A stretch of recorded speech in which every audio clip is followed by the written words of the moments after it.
This is part 2 of the Operational Budgeting Lab. The first lab covered the cash budget as it was derived from cash collections, cash purchases, and cash payments. This lab covers the budgets for a manufacturing company. Specifically, we cover the production budget, where we determine how many units need to be produced. And since production is made of materials, labor, and overhead, we cover the direct materials budget, direct labor budget, and manufacturing overhead budget. Part 1 lab example was for a retail company. But what if we did this for a manufacturing company? If that was the case, we would use manufacturing costs instead of the purchases budget. We would essentially replace the one purchases with a direct materials budget, a direct labor budget, and an overhead budget. Let's do it quickly after we get some facts. Companies have a sales budget. We skipped it in the Part 1 lab just to make the one we did a little easier. But now imagine our sales price was $100 a unit. We simply multiply the units expected to be sold by the unit price and carry the sales total to the budget we just completed.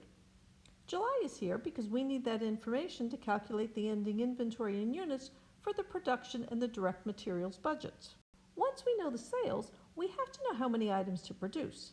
Since we're not positive how many items will be sold, and we know things will be sold through the month, we have to have extra on hand at the end of the month. And in some cases, people might buy early. So let's say that ending inventory is 25% of the next month's expected sales. This is similar to the algebraic formula we did for the cost of goods sold section in the Part 1 lab. But instead of saying how many units will be purchased, we're saying how many units need to be produced. Basically, we start with the number of units expected to be sold each month. Then we add the number of items we need for ending inventory. If ending inventory is 25% of the next month's sales, we just take that 25%. And that's why we need to know July sales in order to calculate June's ending inventory. These two numbers are added to determine the total production needs. We subtract the beginning inventory. If ending inventory is 25% of next month's sales, then beginning inventory should be 25% of this month's sales. In other months, we're simply the ending inventory for the prior month. When you subtract the beginning inventory, which should be on hand from the total production requirements, you have the number of units that need to be produced each month. That is the production budget. We will use the number of units needed to be ordered for production to know how much direct labor needs to be ordered, how many direct labor hours need to be scheduled each month, and how much manufacturing overhead needs to be applied, and indirect materials ordered. Once we know how many items we need for production, we have to budget the needs to produce each unit. Since each product has materials, labor, and overhead, we start by developing the direct materials budget. For our example, each unit produced requires 2 yards of material, and material costs $15 per yard. And because production may vary and needs to be ready to change with demand, each month's ending inventory of direct materials needs to be 20% of the next month's requirement. We also need the July units in order to determine the materials needed in inventory for the end of June. To make it easy, I'll just say that we need 4,100 units. First, we start with the information from the production budget. Then, the middle portion is the same we used earlier to determine the units to produce and the units to be purchased. We're simply changing the object to show the material we need to purchase and then putting a cost on it. We start by calculating how much direct material we need. Since each unit needs 2 yards, we multiply the production of units by 2 yards to determine the number of yards we need. Then, we do the calculation to determine the inventory we need. In other words, we add the ending inventory and subtract the beginning inventory. That tells us the quantity of direct materials needed. Now that we know how many yards we need, we multiply it by $15 per yard to determine the funds we need available to pay for direct materials. We total each month in the quarter, and that's the direct materials budget.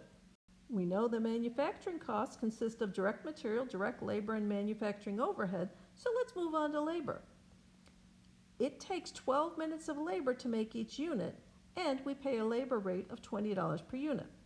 Before we go on, I'm sure some of you have already divided 60 minutes by 12 minutes and realized that 5 units are produced in 1 hour. That's fine. Most of us do that when we see these numbers. But let's move on to the direct labor budget next. As usual, we start with the number of units from the production budget.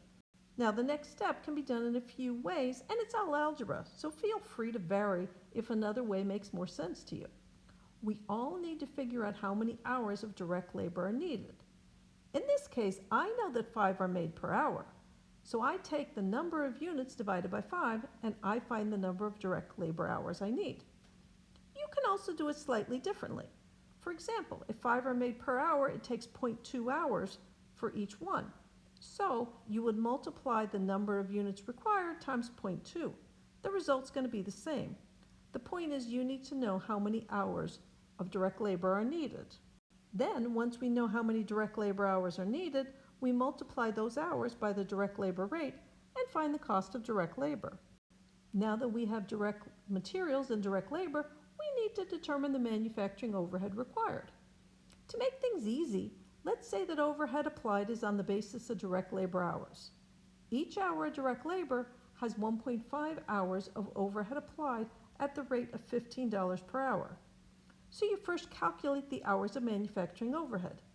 Then you multiply the overhead rate and you have the cost of direct labor hours. Total the months and you have the direct labor budget. When you're finished, you add everything back to the cash budget we did in part 1.